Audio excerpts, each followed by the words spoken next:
Ciao ragazzi! Con questo video inizio una serie di 8 tutorial sui grafici in Excel, in cui prenderemo in esame i tipi di grafico fondamentali, come i grafici a colonne, chiamati a volte in modo improprio istogrammi, i grafici a barre, i grafici a linee e ad area, le torte e gli anelli, e anche alcuni tipi di grafico particolari, come i grafici statistici, i grafici a dispersione e a bolle, i grafici azionari, i grafici a mappa ed i grafici radar, facendo anche una carrellata su tutti gli altri tipi di grafico che Excel ci mette a disposizione. Alcune tra le funzionalità più recenti sono disponibili in Windows o Mac, se si dispone di Office 2019 o se si ha un abbonamento a Office 365. Ovviamente, gli abbonati a Office 365 devono verificare di aver installato la versione più recente di Office. La maggior parte dei tipi di grafico è comunque disponibile anche nelle versioni di Excel più datate.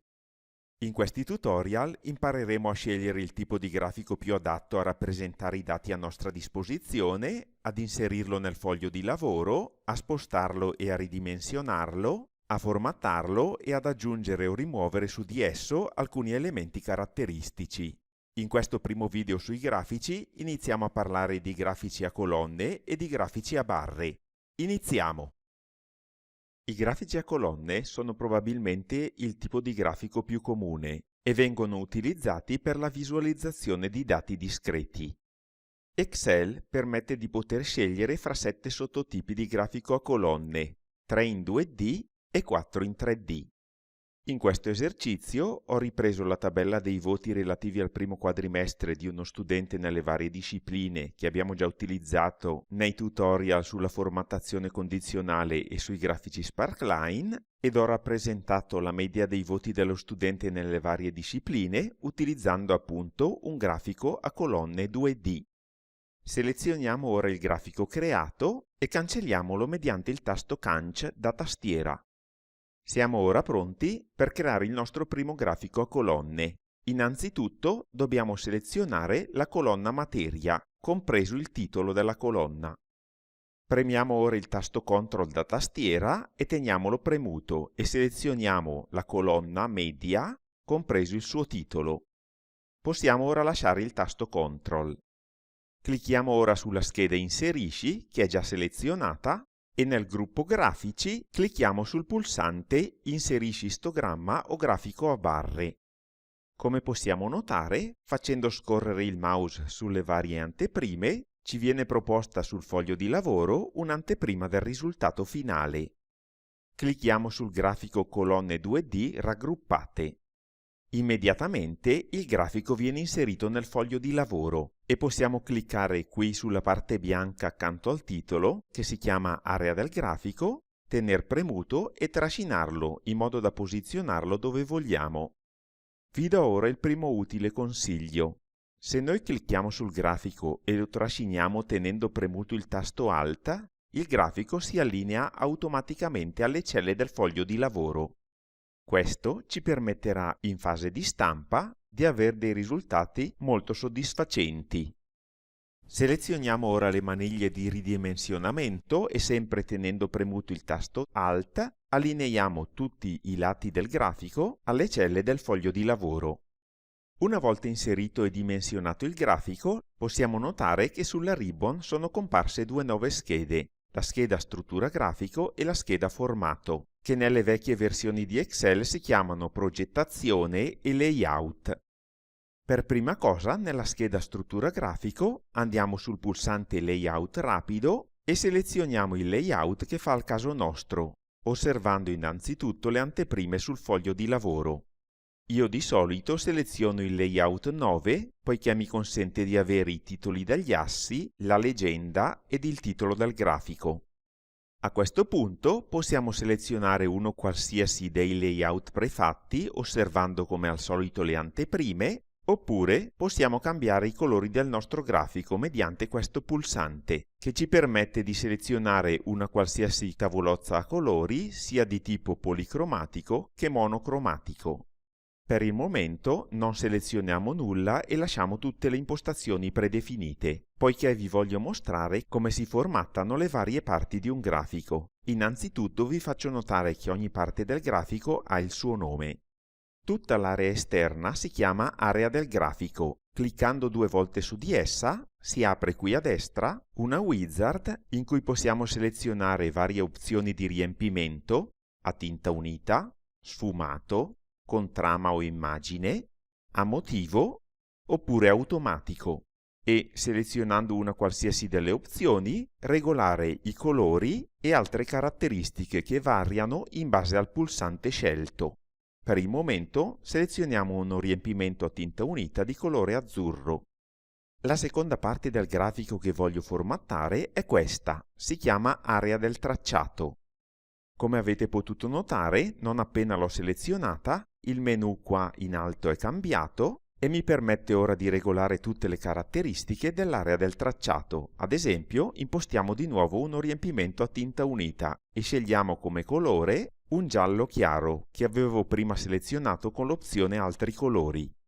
Possiamo ora sistemare anche il bordo dell'area del tracciato, impostando una linea continua di colore nero e se volete potete sistemare anche altri parametri e facciamo la stessa cosa per l'area del grafico che possiamo selezionare qui in alto. Impostiamo anche per l'area del grafico un bordo di colore nero continuo, selezionando poi qui in basso l'opzione angoli arrotondati. In questo modo, come si può notare, gli angoli del nostro grafico sono leggermente arrotondati. Cerchiamo ora di formattare le colonnine del grafico che si chiamano serie. Clicchiamo una volta su di esse e immediatamente qui a destra possiamo decidere di colorarle, ad esempio con un riempimento a tinta unita di colore rosso, oppure possiamo decidere di variare il colore per dato, in modo da avere ogni colonnina di un colore diverso. Siccome poi nel grafico è presente una sola serie, poiché ho selezionato solamente una colonna di valori, la legenda diventa superflua e quindi possiamo cliccare su di essa e cancellarla mediante il tasto Canc da tastiera. Se poi volessimo colorare una sola colonna a nostro piacere, dovremmo cliccare una volta sulle colonne e in questo modo vengono selezionate tutte e poi cliccare di nuovo una volta sulla colonnina che ci interessa. A questo punto possiamo colorare solamente questa colonnina e metterla in evidenza rispetto a tutte le altre. Potremmo addirittura impostare altri stili, ad esempio un'ombreggiatura, un alone, dei contorni sfumati oppure un formato 3D. Se vuoi un consiglio, ti invito a provare tutte queste opzioni personalmente in modo da individuare le caratteristiche che preferisci. Selezioniamo ora di nuovo tutte le serie. Cliccando sul pulsante Opzione Serie è inoltre possibile regolare la larghezza di spaziatura fra le varie serie. Impostiamo ad esempio un 100%. Come si può notare, le colonnine si sono allargate. Impostando 0% invece, le colonnine saranno tutte attaccate. Annulliamo ora l'ultima operazione effettuata e notiamo che è possibile anche sovrapporre le serie. Per il momento impostiamo un bordo nero con linea continua su tutte le serie. Per quanto riguarda i titoli nel grafico, ad esempio i titoli degli assi, questi possono essere scritti manualmente, come sto facendo ora, e per farlo è sufficiente fare doppio clic su di essi per posizionarsi al loro interno, cancellarli e riscriverli, oppure, una volta che ci si è posizionati al loro interno, fare triplo clic in modo da selezionarli completamente per poi riscriverli. Oppure è possibile selezionare un titolo e collegarlo a una cella del foglio di lavoro, in modo da evitare di riscriverlo. Per iscrivere il titolo del grafico ho cliccato una volta su di esso e adesso digito uguale. L'uguale non viene scritto in questa posizione, ma viene scritto nella barra della formula. È ora sufficiente selezionare una cella del foglio di lavoro e premere invio e il titolo verrà inserito e sarà collegato alla cella del foglio di lavoro. Se io adesso cambiassi il valore della cella, inserendo magari il secondo quadrimestre, premendo invio, anche il titolo del grafico cambierà di conseguenza. Per quanto riguarda la formattazione dei titoli, è possibile operare in due modi. O utilizziamo di nuovo la wizard che compare qui a destra, oppure possiamo operare direttamente dalla scheda Home utilizzando i soliti pulsanti. sia per quanto riguarda il colore carattere che lo riempimento, e la stessa cosa può essere fatta per gli altri titoli. In più, la wizard qui a lato ci permette di colorare anche il bordo, ad esempio in nero, cosa che non possiamo fare dalla scheda Home. In questa wizard possono essere aggiunti altri effetti grafici ed è possibile anche allineare il titolo in verticale scegliendo una delle opzioni proposte. Questa opzione viene utilizzata spesso per il titolo dell'asse verticale, che in Excel si chiama asse dei valori, mentre l'asse orizzontale si chiama asse delle categorie. Cliccando su questo menu a tendina è possibile notare che ogni parte del grafico ha un suo nome e, siccome a volte è difficile selezionare una parte sul grafico, soprattutto quando sono presenti le griglie secondarie, questo menu a tendina a volte si rivela molto utile. Selezioniamo ora l'asse delle categorie, cioè l'asse X. Come in precedenza possiamo regolare il colore carattere e il colore riempimento dalla scheda Home oppure utilizzare questi pulsanti. Per il momento selezioniamo una linea continua di colore nero in modo da avere questa linea alla base del grafico colorata come tutto il resto dei bordi. Regoliamo ora l'asse verticale, clicchiamo su di esso e in automatico qui compare opzioni assi e siccome i voti vanno da 0 a 10, utilizziamo una scala da 0 a 10 anche per il nostro grafico. Impostiamo il valore minimo a 0, il valore massimo a 10, l'unità principale a 1, infatti vogliamo visualizzare tutti i voti, e l'unità secondaria ogni 0,2, in modo che le medie risultino più facilmente leggibili quando imposteremo la griglia secondaria. Per quanto riguarda i voti, siccome è brutto vedere i voti approssimati a 2 cifre decimali, andiamo qua nella scheda numero e selezioniamo numero, e qua si può scegliere fra varie opzioni, ma lasciamo numero e impostiamo 0 cifre decimali. Rendiamo ora più visibile la griglia principale sull'asse dei valori selezionandola qui sul grafico oppure da questa tendina e coloriamola selezionando l'opzione linea continua di colore nero. Clicchiamo ora con il tasto destro su uno qualsiasi di questi numeri e dal menu di scelta rapida selezioniamo Aggiungi griglia secondaria. La griglia è molto chiara e dunque è difficile da vedere. La selezioniamo qui oppure sempre dalla tendina e impostiamo per essa una linea continua di colore arancione. In questo modo è possibile visualizzare sul grafico anche i valori decimali. Visualizziamo ora la griglia principale e la griglia secondaria anche sull'asse orizzontale. Per farlo clicchiamo con il tasto destro sull'asse delle categorie e selezioniamo Aggiungi griglia principale e poi Aggiungi griglia secondaria. Anche queste due griglie, quella principale e quella secondaria che è praticamente invisibile, possono essere formattate qui a destra, però siccome esteticamente il risultato non è molto soddisfacente, annulliamo le ultime due operazioni effettuate. Siccome le opzioni che Excel ci mette a disposizione per quanto riguarda la formattazione dei grafici sono moltissime, vi voglio solo ricordare di cliccare 2 volte su una parte del grafico in modo da far comparire questa wizard e poi selezionare una qualsiasi parte del grafico direttamente sul grafico oppure da questa tendina e formattarla utilizzando le opzioni testo oppure le opzioni che ci mette a disposizione Excel cliccando su questi pulsanti. Questa wizard può essere aperta anche facendo tasto destro sul grafico e selezionando formato area grafico, oppure si può accedere alle stesse opzioni dalla scheda struttura grafico qui nel gruppo layout grafici. Infatti cliccando su questo pulsante Excel ci mette a disposizione tutte le opzioni che abbiamo già visto e anche molte altre. Ad esempio possiamo aggiungere una tabella dati in questo modo, basta osservare le anteprime per scegliere quella che ci piace di più, le barre di errore, che in questo grafico non servono a molto, oppure aggiungere anche linee di tendenza o altri elementi.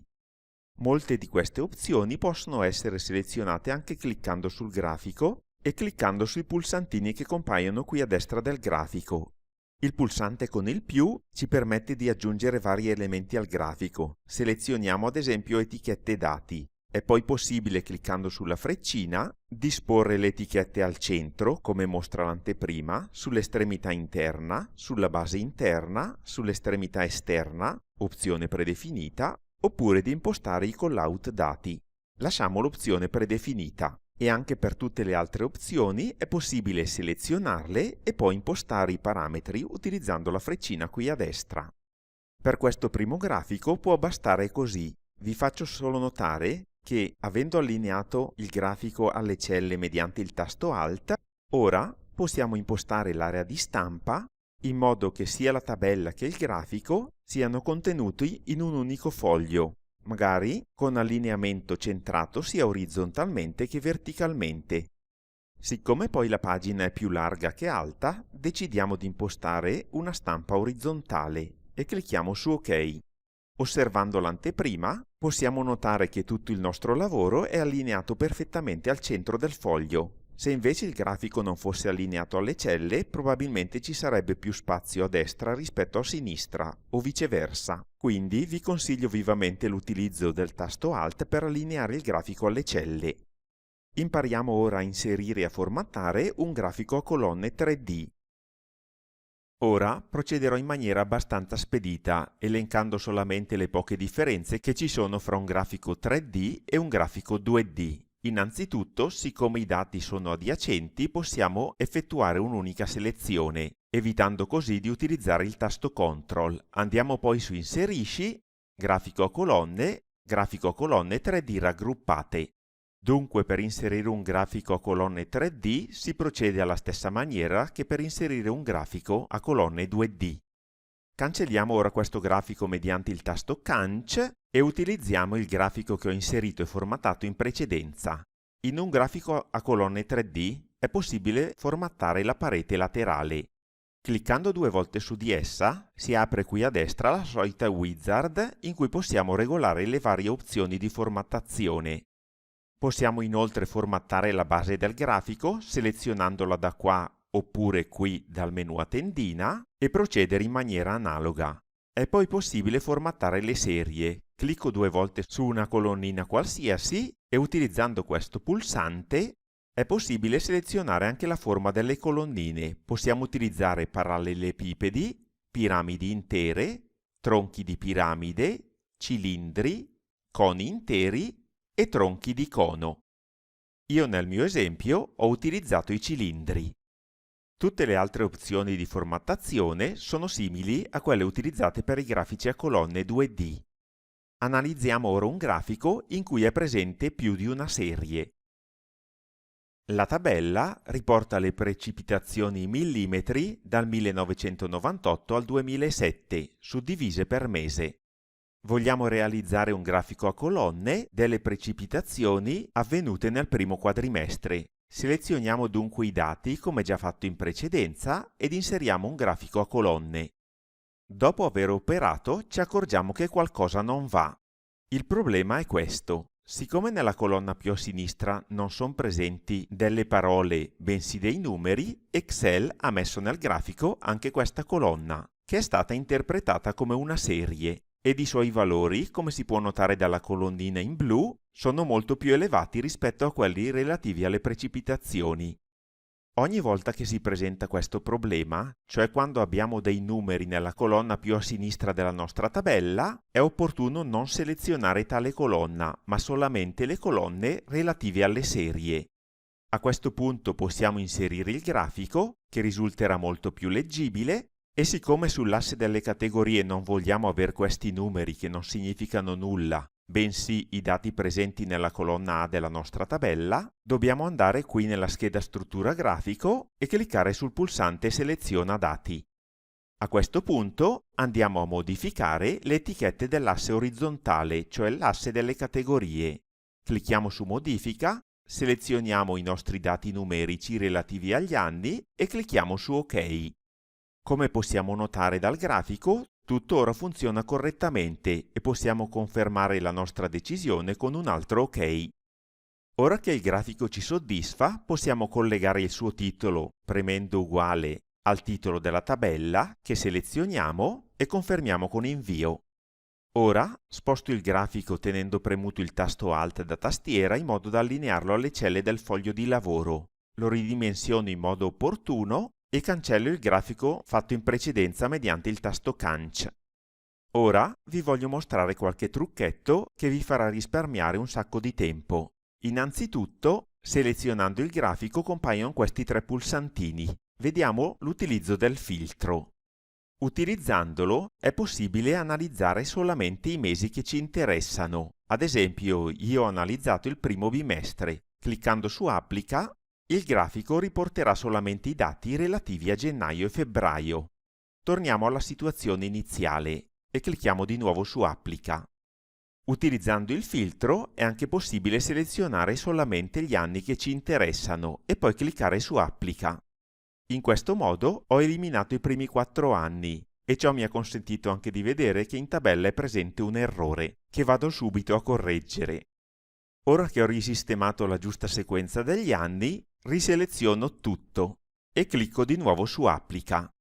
Un altro modo per selezionare i dati che ci interessa graficare è il seguente. Quando clicchiamo sul grafico, l'area dei dati viene automaticamente selezionata. A questo punto, andando qui in basso e trascinando questo quadratino di riempimento, è possibile analizzare anche il trimestre, ad esempio, il bimestre, il singolo mese, oppure addirittura il semestre o anche tutto l'anno, anche se un grafico del genere contiene troppi dati e è praticamente illeggibile. Torniamo al nostro quadrimestre. Se volessimo invece analizzare i dati relativi al secondo quadrimestre, è inutile fare un altro grafico, è sufficiente cliccare qui sul bordo della selezione e trascinare i dati a destra. Immediatamente il grafico si aggiornerà con i nuovi dati e riporterà proprio il nome dei mesi del secondo quadrimestre. Possiamo inoltre analizzare anche il terzo quadrimestre con la stessa tecnica. Siccome l'operazione di formattazione dei grafici richiede parecchio tempo, il mio consiglio è quello di creare e formattare un unico grafico. Una volta terminati i lavori, è sufficiente cliccare qui sull'area del grafico e trascinare il grafico col tasto CTRL premuto, rilasciare il tasto del mouse e successivamente il tasto CTRL e poi trascinare la selezione dei dati. A questo punto avremo due grafici formattati in maniera identica, uno relativo al primo quadrimestre e l'altro relativo al secondo quadrimestre. Operando allo stesso modo, premendo il tasto CTRL e trascinando, possiamo infine, trascinando di nuovo la selezione, avere i dati relativi al terzo quadrimestre. Per quanto detto, è dunque sufficiente creare e formattare un unico grafico, per poi duplicarlo mediante un trascinamento con il tasto CTRL, per poi trascinare l'area dei dati cliccando sul suo bordo. Come ultima osservazione sui grafici a colonne, vi faccio notare che quando è presente più di una serie, la legenda è indispensabile, mentre quando è presente una sola serie, come nei grafici precedenti, la legenda è superflua. Vediamo ora quando è opportuno utilizzare un grafico a barre. I grafici a barre sono grafici a colonne ruotati di 90 gradi in senso orario. In tali grafici si riescono a leggere meglio le categorie anche quando sono molto numerose. Tali grafici, come i grafici a colonne, possono essere costituiti da un numero qualsiasi di serie di dati. Come avrete già notato dalle anteprime, ve ne sono 6 sottotipi, suddivisi in due categorie, barre 2D e barre 3D, sia raggruppate che in pila, oppure in pila 100%. Per inserirli e formattarli si opera come per i grafici a colonne, si selezionano dunque i dati, tenendo premuto il tasto CTRL per effettuare selezioni a macchia di leopardo, si seleziona poi la scheda Inserisci e cliccando su questo pulsante si seleziona il grafico desiderato. Il grafico va poi ridimensionato e bisogna fare in modo di vedere tutte le categorie, poiché un grafico del genere non ci fornisce tutte le informazioni di cui abbiamo bisogno. Dobbiamo dunque aumentare le sue dimensioni verticali fino a che tutte le categorie saranno visibili e preferibilmente allinearlo alle celle del foglio di lavoro tenendo premuto il tasto Alt. Cancelliamo ora il grafico e clicchiamo 2 volte sul grafico che ho creato in precedenza. A questo punto compare la solita wizard che ci consente, cliccando sulle categorie e poi su questo pulsante, di selezionare opzioni assi e di invertire l'ordine delle categorie in modo che qui le squadre siano in ordine alfabetico, proprio come in tabella. Come si può notare, anche le etichette dell'asse dei valori, che prima erano in basso, si sono spostate qui in alto. Sono poi disponibili molte altre opzioni che ti consiglio di sperimentare personalmente. Con questo abbiamo concluso. Io vi ringrazio per aver seguito il video fino alla fine, vi invito a lasciare un like se vi è piaciuto, a commentare e naturalmente a farmi domande se qualcosa non è chiaro e, se non l'avete già fatto, a considerare l'opportunità di iscrivervi al canale, in modo da rimanere sempre aggiornati sulle mie nuove pubblicazioni. Nel prossimo video, che sarà molto più breve di questo, parleremo di grafici a linee e di grafici ad area. Vi aspetto! Ciao!